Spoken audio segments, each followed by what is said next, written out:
Hello दोस्तों, कैसे हैं। मैं Sanjay Kumar Rai Bihar board study group channel पे आपका स्वागत करता हूं। और आज हम लोग क्लास 9 का चैप्टर 6 जनसंख्या है, उसके बारे में हम लोग पढ़ेंगे कि जनसंख्या क्या होती है और इसका क्या इम्पैक्ट होता है और इसको कैसे डेवलप करना है। ठीक है, तो पहला है इसका, अगर हम बात करते हैं जनसंख्या की, तो जनसंख्या जो है किसी भी एरिया में, किसी भी क्षेत्र में, ये पृथ्वी है तो इस पर रहने वाले लोगों की संख्या जो है सो जनों की संख्या जो है सो जनसंख्या है। ठीक है, तो अब यहाँ पे है क्या कि जनसंख्या जो है सो मानव की संख्या, जनों की संख्या या मानव की संख्या। अब मानव की संख्या का, अब मान लीजिए कि अब ये मानव की संख्या है तो मानव की संख्या कहाँ बसेगी, यह शुरू से ही बड़ा ही एक इंटरेस्टिंग फैक्ट है कि कहीं पे मानव रहता है और कहीं पे नहीं रहता है। जैसे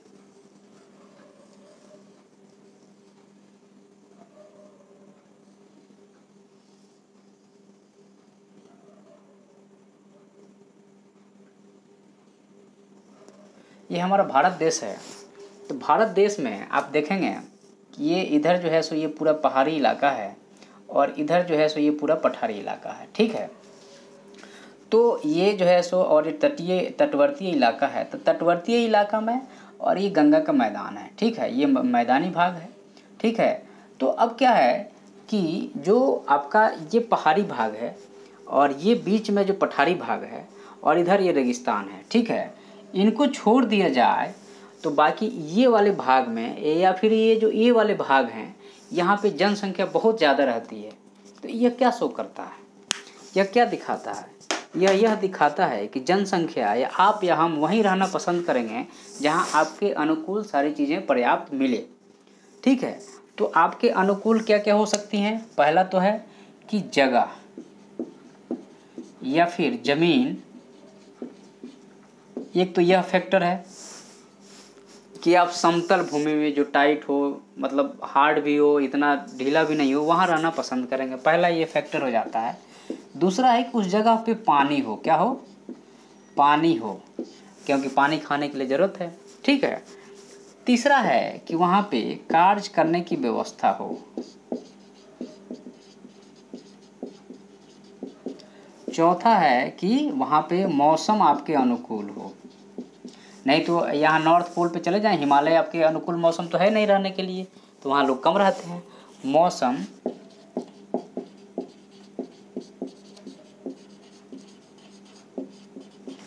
पांचवा फैक्टर है कि वह जगह जो है शांति वाली होनी चाहिए, लड़ाई झगड़ा कम हो।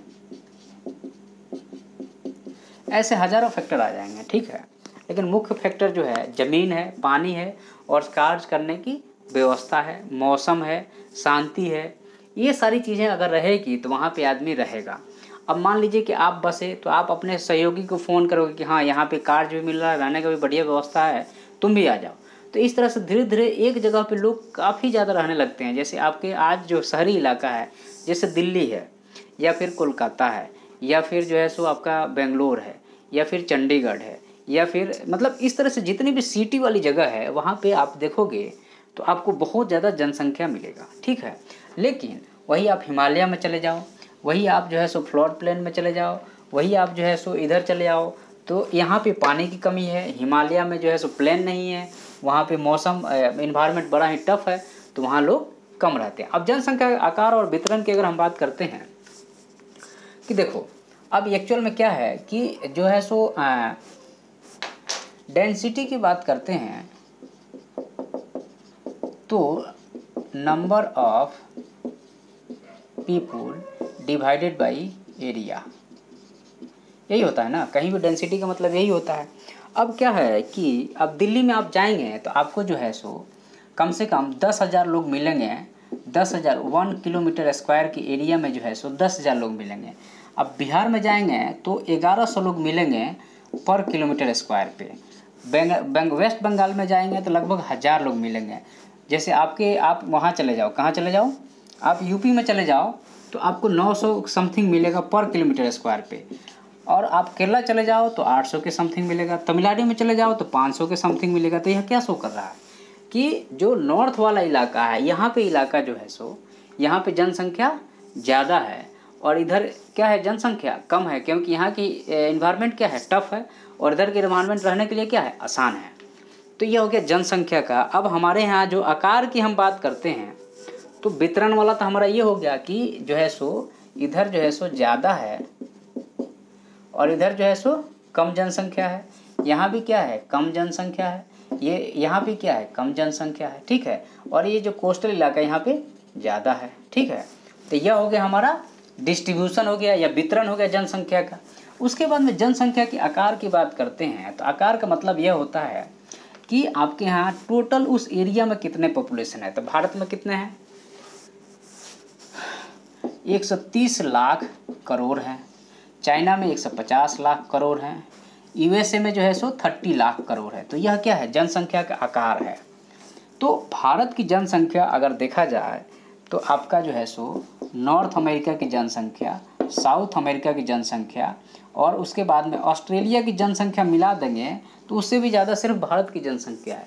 लेकिन अगर हम एरिया में देखते हैं तो वर्ल्ड का 2.4% एरिया भारत में है, ठीक है। 32,88,000 जो है सो किलोमीटर स्क्वायर भारत की एरिया है और वर्ल्ड की कितनी है, 2.4% है। और यहाँ पे जो लोग रह रहे हैं वो कितने रह रहे हैं, लगभग 18% लोग रह रहे हैं पूरे वर्ल्ड का। और एक चीज़ और है कि आप पूरे ये जो है सो मान लीजिए पृथ्वी है तो इधर जो है सो लैंड क्या है, ज़्यादा है, इधर जो है सो वाटर क्या है, ज़्यादा है। तो यहाँ पे आपको जो है सो ज़्यादा लोग रहना मिलेंगे, इधर क्या होगा, लोग कम मिलते हैं। साउथ में वाटर ज़्यादा है, नॉर्थ में लैंड। जब हम फिजिकल ज्योग्राफी आगे पढ़ेंगे तो बताएंगे आपको, ठीक है। तो ये जनसंख्या का आकार है कि किसी देश की टोटल जनसंख्या उस जनसंख्या की आकार होती है, ठीक है। उसके बाद में आप चीन के बाद में भारत के बाद में यूएसए के बाद में हो जाता है आपका आई थिंक ब्राज़ील है, एक बार देख लेना आप लोग। ब्राज़ील के बाद में जो है आपका इंडोनेशिया है। ये जनसंख्या का आकार है वर्ल्ड में, ठीक है ना। तो मतलब कि हमारे कहाँ पे कितना जनसंख्या मिलता है उसके आधार पे है, ठीक है। उसके बाद में जो है सो जनसंख्या के बाद में है कि जनसंख्या के गुण और विशेषता के बारे में हम बात करेंगे। उसके पहले जनसंख्या वृद्धि देख लेते हैं।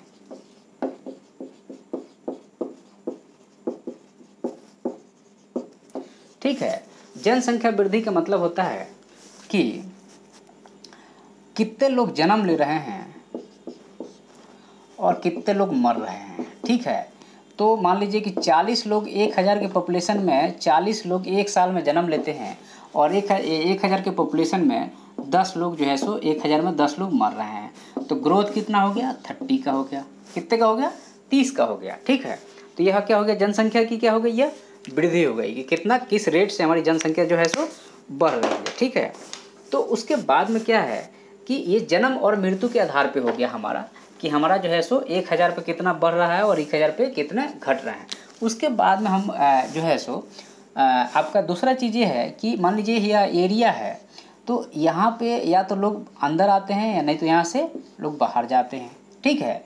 तो अब यह तो एक हो गया कि जन्म के आधार पे और दूसरा हो गया मृत्यु के आधार पे हमने डिसाइड कर लिया जनसंख्या की वृद्धि।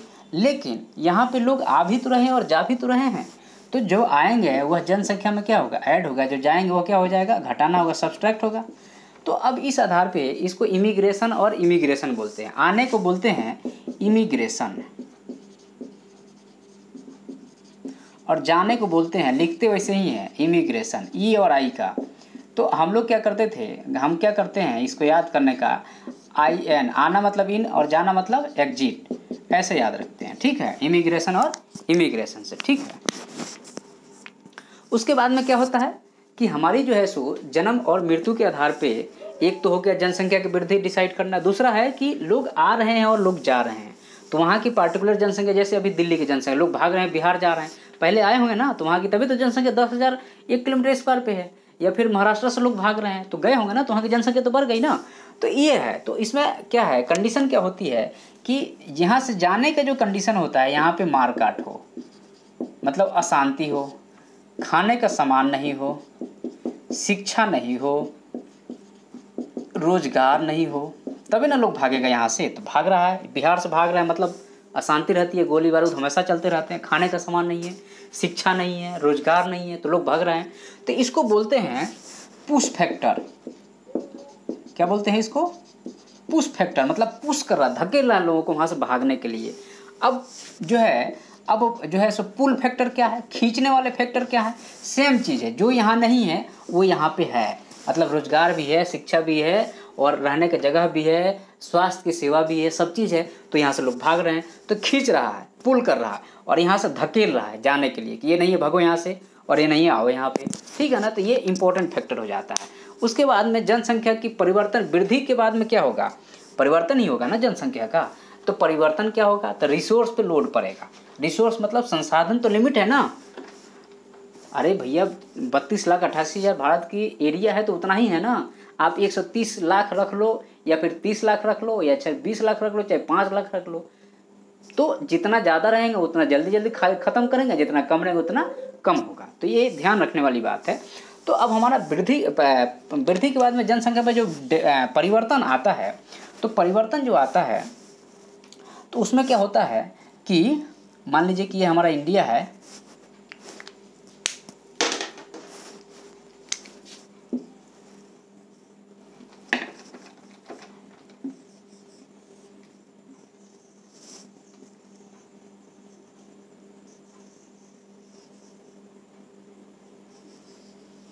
ये हमारी भारत है। तो भारत है, तो यहाँ पे क्या होगा कि जनसंख्या की वृद्धि के बाद में जनसंख्या में क्या होगा? परिवर्तन होगा। परिवर्तन होगा तो क्या होगा कि बढ़ेगा, जनसंख्या अब बढ़ेगी।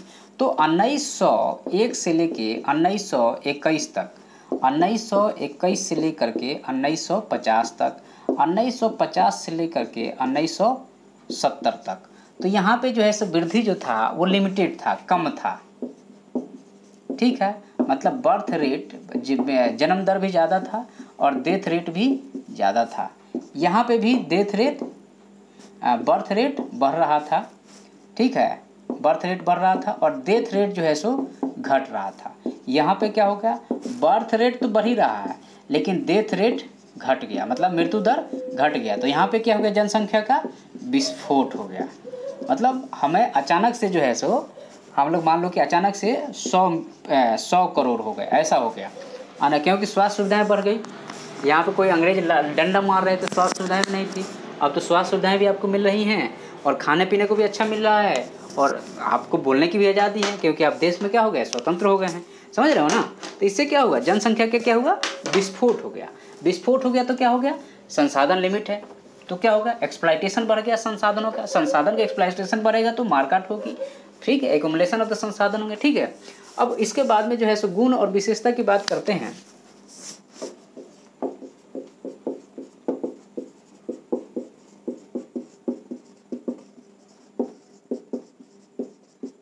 जनसंख्या गुण और विशेषता की अगर हम बात करते हैं, तो आपका जो है सो आपका पॉपुलेशन जो है वह शिक्षित हो, स्वस्थ हो, ठीक है, रोजगार पूर्ण हो, देश को समर्पित हो। तो ये क्या हो गया? ये हमारे जनसंख्या के गुण हो गए कि हमारा जनसंख्या जो है सो अच्छा है, ये सारी चीज़ें उनको अवेलेबल हो रही हैं या हैं, ठीक है। तो ये हमारी जनसंख्या। उसके बाद में जो है सो ये गुण और विशेषता के बाद में हमारा है संरचना की। अगर हम बात करते हैं जनसंख्या की, तो जनसंख्या में क्या है कि 0 से लेकर 15 साल के बच्चे हैं उनको किशोर बोलते हैं, ठीक है, वो अभी जवान हो रहे हैं। अब 15 से लेकर 19 तक तो है, इसमें उसकी सारी बॉडी की संरचनाएं डेवलप हो जाती है, तो प्रौढ़ बोलते हैं। और 60 साल से ज़्यादा वाले बच्चों को हम लोग डिपेंडेंट पॉपुलेशन बोलते हैं। तो अब एक तरह से कहा जाए तो 0 से 19 तक जो है सो यह जो है सो डिपेंडेंट पॉपुलेशन है। 0 से 19 और 60 साल से ज़्यादा वाले, ये दोनों जो है सो क्या हैं? ये डिपेंड है, ये काम तो कर नहीं रहे हैं। तो अब 19 साल से लेकर के और 59 साल तक के बच्चे जो लोग हैं वो काम कर रहे हैं। तो हमारे यहाँ जो है सो 19 साल से 35 साल तक के लगभग जो है सो 26 से 30% पॉपुलेशन है। तो इसलिए हम लोग बोलते हैं, या इवन एट इससे भी ज़्यादा होगा, 40% होगा। तो क्या है, हमारे यहाँ पॉपुलेशन यंग पॉपुलेशन है। तो यंग पॉपुलेशन मतलब काम करने की ज़्यादा क्षमता है, एनर्जी ज़्यादा जल्दी से काम करना चाहिए, देश में जल्दी विकास होगा, ठीक है ना। लेकिन दिक्कत कहाँ पे है, एजुकेशन नहीं है, अनएम्प्लॉयमेंट है। तो ये सारी चीज़ें फैक्टर हैं जो उसमें ऐड हो जाती हैं और वो जनसंख्या सही से उसका यूटिलाइजेशन नहीं होता है। अब उसके बाद में जनसंख्या में हमारी स्त्री और पुरुषों की जो संख्या है, यह इसको लिंग अनुपात बोलते हैं, ठीक है। क्या बोलते हैं, लिंग अनुपात। तो लिंग अनुपात का मतलब हो गया, सपोज दैट लिंग अनुपात में यह हो गया कि आपके पास में 1000 मेल पे फीमेल कितनी है, 980 है, या फिर जो है सो 960 हैं, या फिर जो है सो 940 हैं, ठीक है। तो ये विदेशी फार्मूला है कि फीमेल को हम लोग क्या करते हैं, क्या एक्चुअल में क्या है, विदेशी वाला फार्मूला में क्या होता है कि जो है सो मेल को जो है सो मेल को वो लोग ऊपर रखते हैं और फीमेल को नीचे रखते हैं, लेकिन सॉरी, फीमेल को वो लोग ऊपर रखते हैं और मेल को नीचे रखते हैं। लेकिन भारत में क्या होता है, जो है सो फीमेल ऊपर रहती है और मेल नीचे रहते हैं, ठीक है। तो अब ये जो है सो लिंगानुपात का मतलब कि कितनी 1000 पॉपुलेशन में कितनी औरतें हैं। तो अगर औरतों की संख्या कम होगा तो क्या होगा, एक तरह से लड़ाई झगड़ा होगा, ठीक है, या फिर जो है सो एक तरह से समाज में विसंगतियाँ आएंगी। तो इसलिए जो है सो हरियाणा में बेटी बचाओ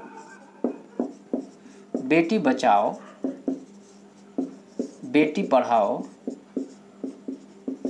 योजना की क्या की गई है, शुरुआत की गई है। कहाँ पे, हरियाणा में। क्यों, क्योंकि लिंगानुपात वहाँ पे क्या है, कम है, मतलब औरतों की संख्या या लड़कियों की संख्या पुरुषों की संख्या में कम है। तो ये बहुत खतरनाक है, इसको हमेशा मेंटेन रखना चाहिए। क्योंकि अगर मान लीजिए पूरी पॉपुलेशन में 50% मेल हैं तो 50% या 49.99% जो है सो फीमेल रहना चाहिए, नहीं तो क्या होगा, समाज में मतलब कि अव्यवस्था फैल जाएगी, ठीक है ना। उसके बाद में क्या होता है कि आपका जो है लिंग अनुपात के बाद में साक्षरता दर।